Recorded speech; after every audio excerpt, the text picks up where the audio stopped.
Miracle, a surprising and welcome event that is not explicable by natural or scientific laws and is therefore considered to be the work of a divine agency. The perfect word to describe the remarkable events of May 4th, 2015. After falling into a canal head first and being knocked unconscious, Dick Gower's life was hanging in the balance. His fall quickly caught the eye of a fellow citizen, which started an unbelievable chain of events. Through the heroic efforts of complete strangers, Dick's life was saved. It's what some may consider a divine intervention. A group of strangers coalesced in the same place at the same time, in the right order, to perform what clearly was a miracle. This is the story of the Lifesavers of Dick Gower.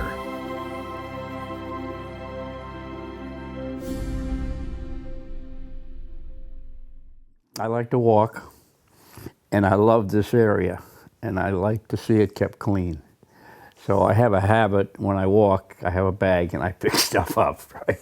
And there's a lot of tin cans and beer cans. This particular day, I always look over into the water. I don't know why I do that, but I do. And so I have a cane that I have with me, and because I have a balance problem.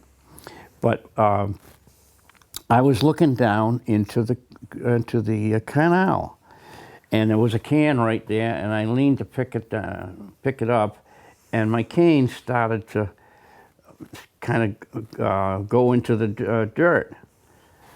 And all of a sudden, I had to make a decision to fall down or dive, and I dove, and I went into the water. And 15 feet down. 15 feet down, about three or 4 feet of water. And evidently I hit the bottom and I was knocked out. Now I don't remember anything. So I was leaving lunch and was coming up 74th Avenue and was gonna turn right onto 26th. And I looked left, I looked right, and happened to just look left again, caught something out of the corner of my eye, and there, who I come later to find out is Mr. Gower, standing there and wobbling on like the balls of his feet. And I think to myself, oh man, please do not fall in. And just seconds later, he went headfirst into this canal. And I'm just like, oh my gosh. And I throw my car in park really fast, and I find my flashers on my car, and I jump out. And about halfway to the canal, I see a car coming, so I'm like waving them down, and I continue to the canal, and I'm calling 911, and I just stand there and I'm watching, him in the water. And the first thing you think when you see somebody fall in is into water, you have to go after them. So I had kicked my shoes off and was thinking, I got to get to him, and realized that with the steep embankment, there was no safe way that I could get to him. And I didn't know how deep the water was, so I knew that I couldn't do anything. And luckily the car that I had waved down had started waving down other cars. Cuando estaba doblando con la camioneta de la compañía, vi una persona que me gritaba. En ese momento gritaba una cuerda, una cuerda. Yo paré la camioneta en ese momento, pero curiosamente días antes yo había limpiado la camioneta, pero yo tenía una cuerda ahí que no la quise bajar. Cuando llegué yo ahí, yo veía a una persona hablando por teléfono, la que me gritó por la cuerda, y vi otra persona que trataba de bajar al ditch. Entonces yo me arrimo y caminé de más a la mitad del ditch, y vi y cuando me asomé, lo primero que vi fue a Dick, pero lo vi boca abajo flotando. Entonces, en ese momento yo creo que no pensé ya no pensé. I noticed there was a bunch of cars at the intersection, and that's not normal. I mean, I go through that intersection almost every day, and I don't remember ever seeing a car there. So that was kind of the red flag that came up, and So I pulled over to the side. I saw a bunch of people standing over the ditch, kind of looking, seeing what was going on. And my first thought was, there's probably an alligator in here or something. You know, that never crossed my mind that there was a person in this ditch. Okay. So I pull over kind of to the side, in the middle of the street and in the grass, kind of half and half. I get out and I start walking up, and I'm kind of past everybody's backs. I'm kind of like going through everybody. And I see, who I didn't know at the time was Cesar Medina, down at the bottom of the ditch with this rope around his waist. And I'm thinking, what is this guy doing? You know, like, is he gonna lasso an alligator? I don't know why I kept having an alligator on my mind. Cuando yo lo jalé, él estaba boca abajo. En ese momento yo, cuando lo volteé, él estaba morado. No se le veían golpes. Él era una persona morada. Yo todavía traía la cuerda enredada. Cuando yo lo jalé, me fue muy difícil porque lo cargaba y mis botas llenas de agua, yo mojado. No quiero decir mucho acerca de mí, yo tengo problemas de la espalda, pero me costó trabajo. Cuando yo lo cargué, yo creo que si hoy tú me dices carga 25 pounds, súbelos a esa distancia, no los cargo. Cuando yo traté de subirlo, yo escuché una voz que todos me decían que lo levantara, no una voz, varias voces. En ese momento, cuando yo vi mi frustración de que no pude, no sé cómo me desenganché la cuerda, se la enganché a él, le di un empujón y yo creo que gente que hoy no vi, las primeras que yo vi ahí, que no estuvieron hoy aquí, yo las recuerdo quiénes fueron. Fueron las que lo ayudaron a subir. It was just surreal, and his face was bluer than my shirt, probably as blue as the sky. And I thought, the first thing to come into my mind was, how long has this guy been down there? You know, like, he's probably been floating in there a week. Pull him up, he's face down, I roll him over on his back, and I didn't even think twice. I just said, I'm just gonna give compressions to this guy until my arms get tired. So I thought it was about a minute and a half, but I just learned tonight that it was like 40 seconds. And some water came up, a little bit of blood. I checked for a pulse a second. I didn't mention, but I did check for a pulse when we got him up. I figured he didn't have one, but he didn't. After giving the compressions, water comes up. He's kind of gasping. I feel he's got a throbbing pulse.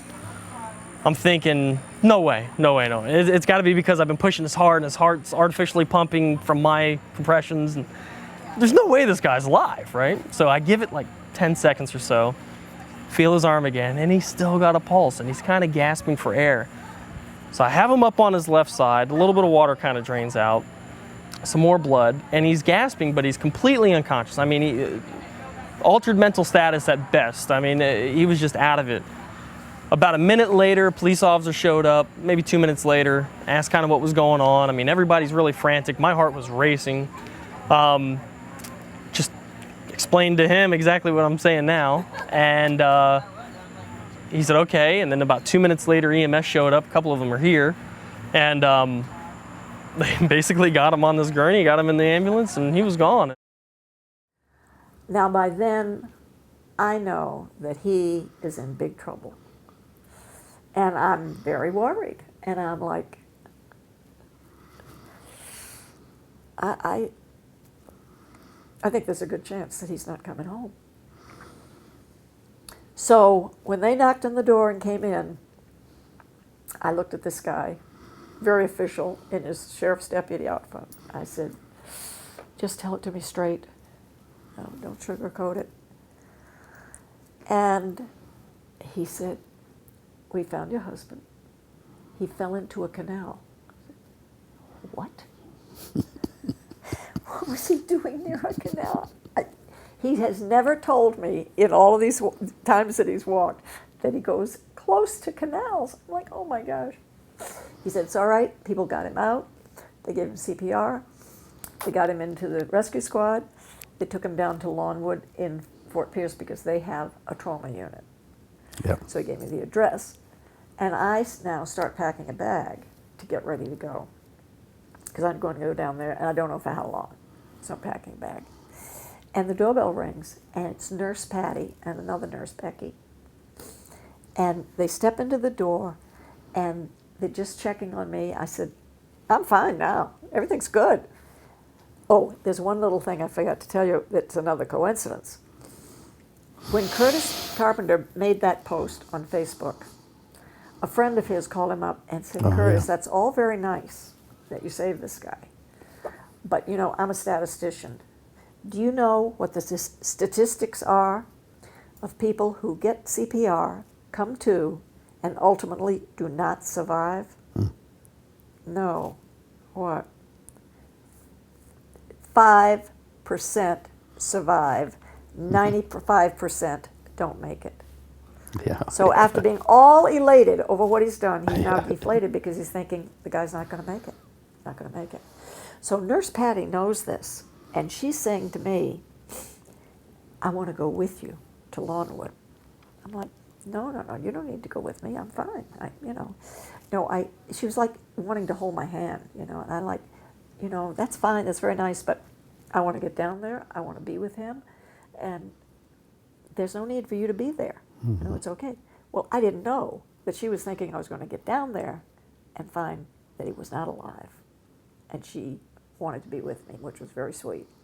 I went down there, and I went in the emergency room. They said, the rescue guys did such a good job prepping him for the emergency room. We didn't have anything to do. He's already up in the room.